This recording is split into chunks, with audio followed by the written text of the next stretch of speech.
Adlaw guys, nga si kaibigan. Sa tanan na makadungog sa ako ang pagpapaabot, no. Nakabase lang ako sa kaibigan. Mangandam tang tanan guys, no. Basin og mahitabo ning gikahadlokan sa ato ang amigo na daghan mga matay nga tao diri tungod sa naay magrumentado tungod ani nga panghitabo karon sa kaguluhan sa atoa.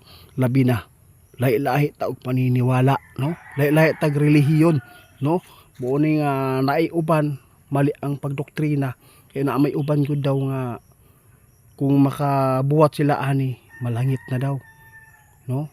Muna ato ang alistuhon ang ato ang mga palibot o ato ang mga pamilya karon nahadlok si kaibigan na kini ang mahitabo tungod ani mga sign na nahitabo karon diri sa ato kutob sa nakit-an karon kaibigan na mga sign diri sa kalangitan nakahitabo gid kaayo. Grabe po ang mga kalamidad.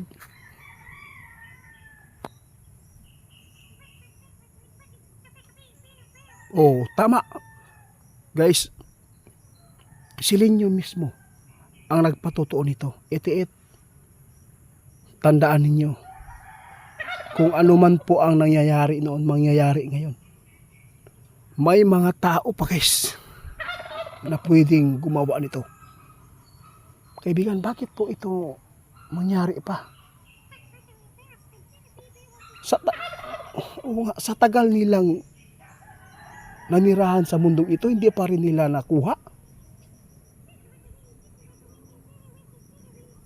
Guys, handa tayo sa anumang oras na maganap ito. May nakita si kaibigan na napakaraming mamamatay po talaga. Pwedeng may mga tao magrumentado. Pwedeng madugo daw ang mahitabo diri sa ato ang nasod tungod aning panghitabo karon nga korupsyon, tungod aning pag-intra, no, pagsali ng ICC sa Pilipinas. Baka mas lalong mahihirapan po ngayon ang ating taong bayan sa pag-iisip dahil po hindi na nila naiintindihan ang pamumunong ito. Kaibigan, bakit po ninyo nasabi ito? Pati kayo, hindi ninyo naintindihan po yung pamamalakad ngayon. Guys, tandaan nyo guys, marami pang protesta ang mangyayari daw dito guys. Isa po ang protesta dito guys, na pwedeng magkakaroon po ng mga pangitaing nakikita ng mga kaibigan natin. Maraming mga inosente dito guys na mapapahamak. Pwede yan mangyari guys dahil sa daming namatay ngayon ng mga kalamidad. Kasi ang flood control karon guys kana gyud ang hinungdan karon nga mao na ilang kaya mag-amping ta. Si kaibigan nag-ingon mag-ialisto kayo kung ano man po ang mangyayari sa syudad na yan, kung ano po mangyayari, huwag po kayo sumali muna, doon lang po muna kayo kasi ang mga tao ngayon grabe po ang kanilang pagtiis sa nagaganap, no? Salamat kaibigan Oo. Yung ipinapaabot natin sa inyo guys, tulad po ng sinabi po ng ating kaibigan na mayroon po magrumentado. Mangyayari po talaga yan guys. Kaya mag-ingat ang mga Pilipino, no?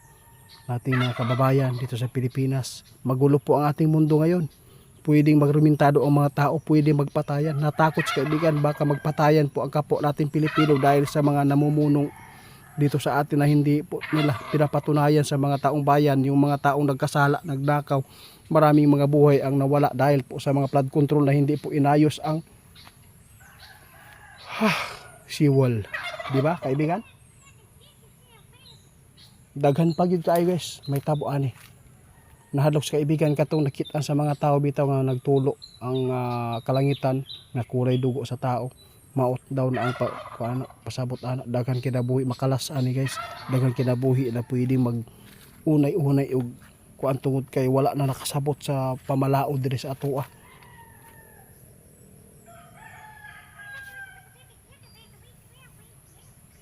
Kaya tandaan niyo guys kung ano man po ang ipinapahiwatig ng ating kaibigan ngayon.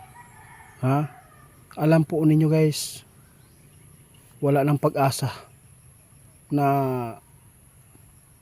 maayos pa ang ating bansa ngayon.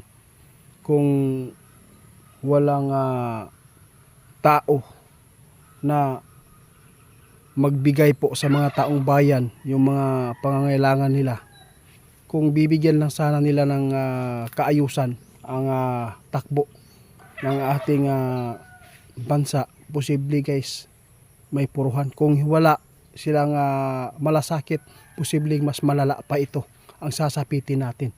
Marami pang mga inosenteng madadamay dito sa galit ng mga tao ngayon. Kaya si kaibigan nagbabala sa inyo ha, ayaw sa amog apil-apil ani, ayaw mo padala sa demonyo. Tukso talaga ito talaga kaibigan. Yun po, grabe kasakit paminahon guys na ang mga Pilipino magunay-unay na lang tungod lang aning gibuhat sa mga tao, mga sakim diri sa atoa. Isa ni ang makahatag og kademonyohan guys. Matrigger ang mga tao ani wala na itarong pag una-una tungod kay pag nakita nila nga gubot na kaayo ang pamalaod karon. Kana ra noong mga pobre ang luoy kaayo, dali ra kaayo gukdon ang mga kanang mga daggo kaayong ipang sus, nako. Kaibigan, salamat.